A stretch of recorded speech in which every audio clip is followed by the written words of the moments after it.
कहानी की शुरुआत जंगल के उस हिस्से से होती है जहाँ सालों से कोई नहीं गया था। वहाँ घना कोहरा छाया हुआ था। सन्नाटे के बीच एक अजीब पेड़ खड़ा था। उस पर लटके बड़े बड़े सफेद मोमोज से भाप निकल रही थी। एक छोटी अनजान चिड़िया रास्ता भटकते हुए वहाँ आ पहुँची। उसे बहुत जोर की भूख लगी थी। वाह, ये क्या है?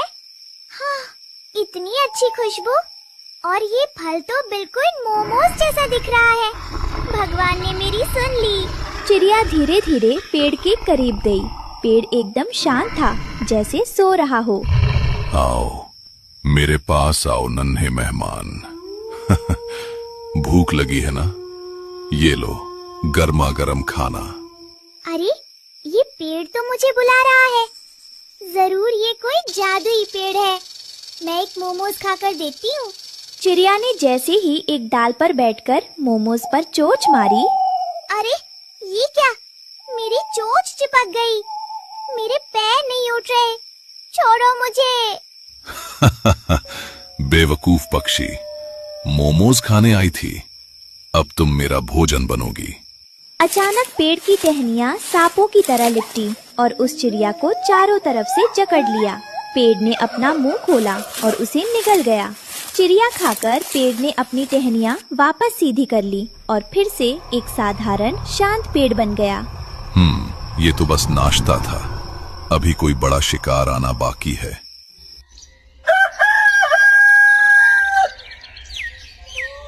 सुबह की हवा में वो नशीली खुशबू रानो के घर तक पहुंची।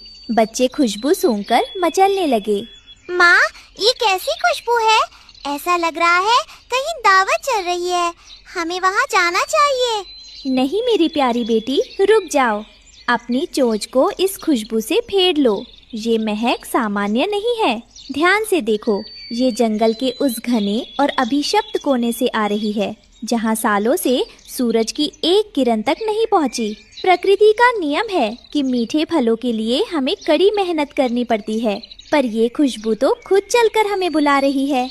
याद रखना बच्चों, बिना मेहनत के मिलने वाली अत्यधिक स्वादिष्ट चीज अक्सर एक जहरीला जाल होती है। हम अपनी मेहनत का ही दाना चुगेंगे, उस अंधेरे की ओर कदम भी नहीं रखेंगे।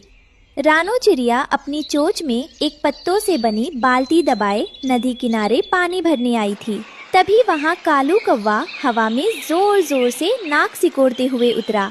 वो उस नशीली खुशबू से एकदम पागल हो रहा था। अरे रानो बहन, क्या आपने सूंघा? उफ, क्या लाजवाब खुशबू है। ऐसा लग रहा है जैसे जंगल में किसी ने शाही दावत का इंतजाम किया है। मेरे मुंह में तो पानी आ रहा है।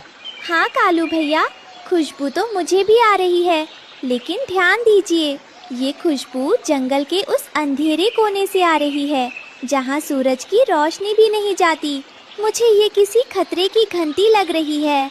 अरे रानो, आप हमेशा डरी सहमी रहती हैं। खतरा नहीं, ये तो मोमोज की खुशबू है। पक्का भगवान ने हम जैसे भूखे पक्षियों के लिए कोई चमत्कार किया है। कालू भैया, मेरी बात मानिए। जंगल में बिना मेहनत की इतना स्वादिष्ट खाना मुफ्त में नहीं मिलता।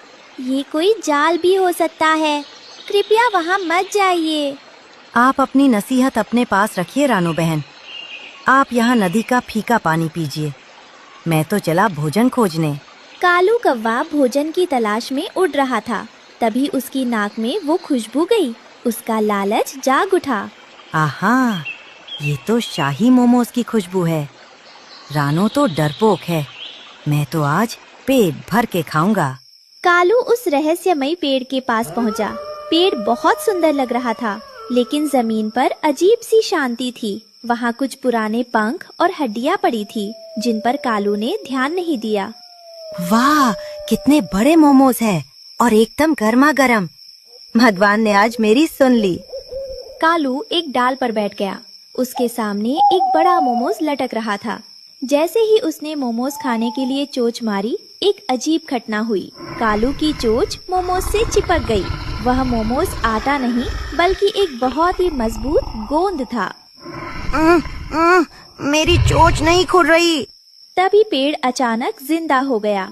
उसकी टहनियाँ सांप की तरह हिलने लगी और कालू के पैरों को लपेटने लगी। यह एक मांसाहारी पेड़ था जो पक्षियों को फंसाता था। एक और मूर्ख पक्षी, लालच ही मेरा भोजन है। अब तुम मेरे नाश्ते बनोगे। बचाओ, कोई मुझे बचाओ, मैं मरना नहीं चाहता। रानो, जिसे अपनी छठी इंद्री पर शक था, वह चुपके से कालू का पीछा करते हुए वहाँ आई थी। उसने झाड़ी के पीछे से यह भयानक दृश्य देखा। कालू पेड़ की पकड़ में जकड़ता जा रहा था। हे भगवान, यह तो राक्षस है। कालू भैया बुरी तरह फंस गए हैं। अगर मैंने कुछ नहीं किया तो यह पेड़ उन्हें खा जाएगा। लेकिन मैं इस राक्षस से कैसे लड़ूं? रानो की नजर पास ही उगे एक जंगली लाल मिर्च के पौधे पर पड़ी। उसे एक तरकीब सूझी। उसने जल्दी से ढेर सारी लाल मिर्च अपनी चोंच में भर ली। राक्षस को भूख लगी है ना? अब मैं इसे ऐसा खाना खिलाऊंगी जो यह जिंदगी भर याद रखेगा। पेड़ ने अपना बड़ा सा मुंह खोला जहाँ से वह कालू को निगलने की तैयारी कर रहा था। रानो फुर्ती से उड़कर वहाँ पहुँची। ए दुष्ट राक्षस, अपनी आँखें और मुंह खोल, मैं तेरे लिए असल दावत लाई हूँ। कालू भैया, घबराइए मत, अपनी आँखें कसकर बंद कर लीजिए और जैसे ही पकड़ ढीली हो अपनी पूरी ताकत से पंख फड़फड़ाइएगा। लो राक्षस, ये रही तुम्हारी शाही मिर्च। रानो ने अपनी चोंच में भरी सारी लाल मिर्च का पाउडर और बीज पेड़ के खुले हुए मुंह और उसकी आँखों में डाल दिया। मिर्च लगते ही पेड़ तड़प उठा। उसे जोर जोर से छींकें आने लगी और जलन होने लगी। आह, जलन! ये क्या है? आग! मेरे मुंह में आग लग गई। आह छी! आह छी!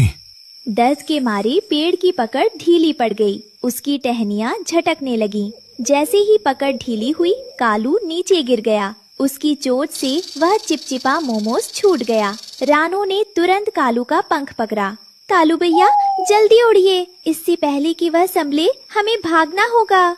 कालू और रानो अपनी पूरी ताकत लगाकर वहाँ से दूर उड़ गए। पीछे पेड़ अपनी डालियाँ पटक रहा था। बहुत दूर आकर दोनों एक पत्थर पर गिरे। कालू बुरी तरह कांप रहा था।